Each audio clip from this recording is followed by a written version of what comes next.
A major terror plot in Michigan has been foiled right before Halloween weekend. The Federal Bureau of Investigation said that it stopped multiple suspects accused of planning a violent attack. FBI Director Kash Patel announced the arrests early on social media platform X. Patel wrote that agents thwarted a potential terrorist attack before it could unfold. He thanked the men and women of the FBI and law enforcement for their nonstop vigilance. Patel said the agency's quick coordination helped prevent what could have been tragedy. In a statement to Fox News, Kash Patel praised the rapid teamwork that ensured public safety. He added that Michigan families can enjoy a safe and happy Halloween this weekend.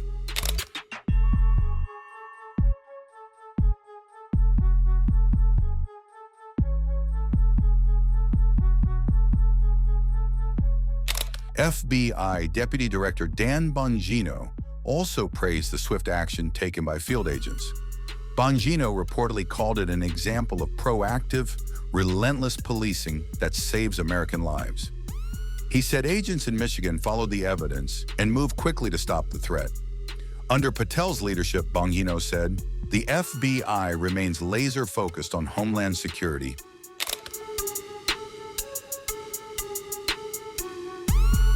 Our job every single day at the Department of Homeland Security is to keep the American people safe, to protect our homeland and to defend our homeland and to enforce our laws. We don't pick and choose who our laws apply to. They get applied equally to everyone, and we always put American citizens first because that's what our Constitution guarantees us. We are so grateful that we have a president who understands and respects the law, that lets our law enforcement officers go out every single day and do their jobs. Completely different situation than what we saw under the last administration. Our ICE officers, our CBP officers, our Highway Patrol, our local law enforcement officers are so thankful that they get to go out every day and do a work that keeps their families safe and keeps their communities safe. And we're so grateful that we have partners like we do here in Indiana that will continue to allow us to do this good work. What we've seen in attacks on ICE officers is unacceptable. The 1,000% increase in attacks on them is unacceptable. We just recently have learned that death threats against our ICE officers is up 8,000%. Now, I remind you, every single ICE officer has someone who loves them, has a family member, someone who cares that they come home at night. And death threats against them, people who want to kill them, have increased by 8,000%. What I would encourage all of you today is to go focus on telling the story of a law enforcement officer.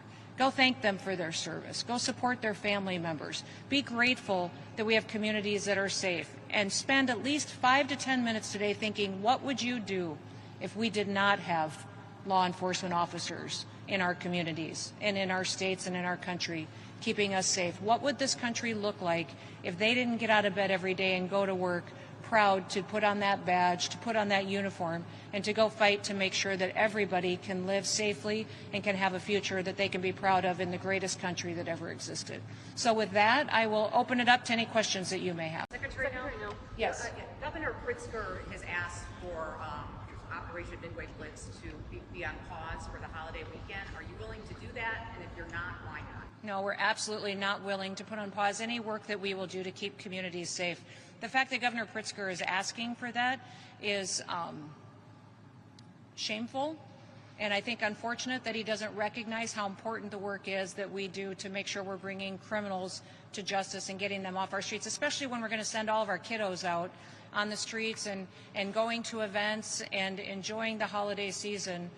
We want to make sure that they're safe. And if you see, even up here, we have individuals that we've picked up off the streets with our ICE officers and CBP officers that have assault against a child pedophiles, rapes. Those individuals don't deserve to be on our streets, and we're certainly not going to let our kids be victimized by them. We absolutely every day are focused on arresting the worst of the worst and those individuals that have been targeted for their criminal activities. But remember, if you come into our country illegally, you are breaking our laws. You are committing a criminal activity. And many times when we're out there on the streets making sure that we're getting these criminals off of our streets and out of our communities, that there are individuals that they are with that we also are making sure that they should be in this country. And if they aren't, then we're making sure that they get their due process and they're removed and returned to their home countries. The one thing I would remind every single person in this country is someone who is here illegally has the opportunity to go home voluntarily.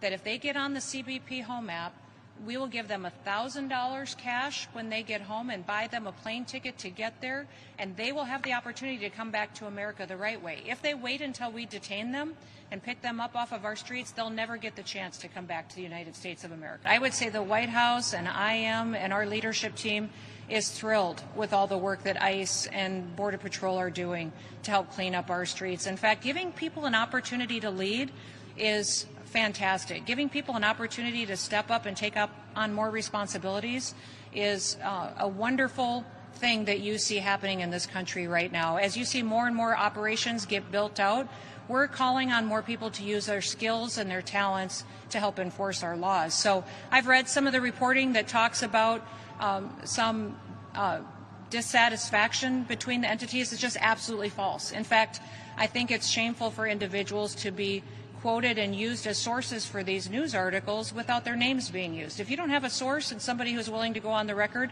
then they're simply not telling the truth, and that's where I've seen most of that reporting come from.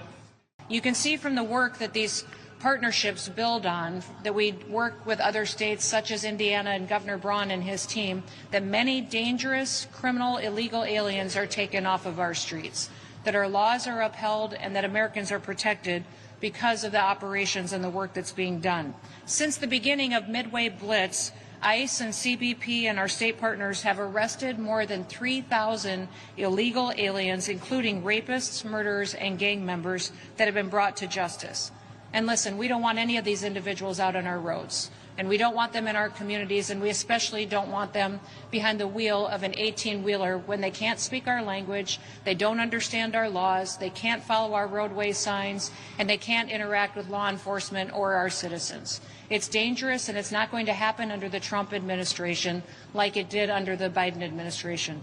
Thousands and thousands of Americans are protected because of the work that's being done with states such as this.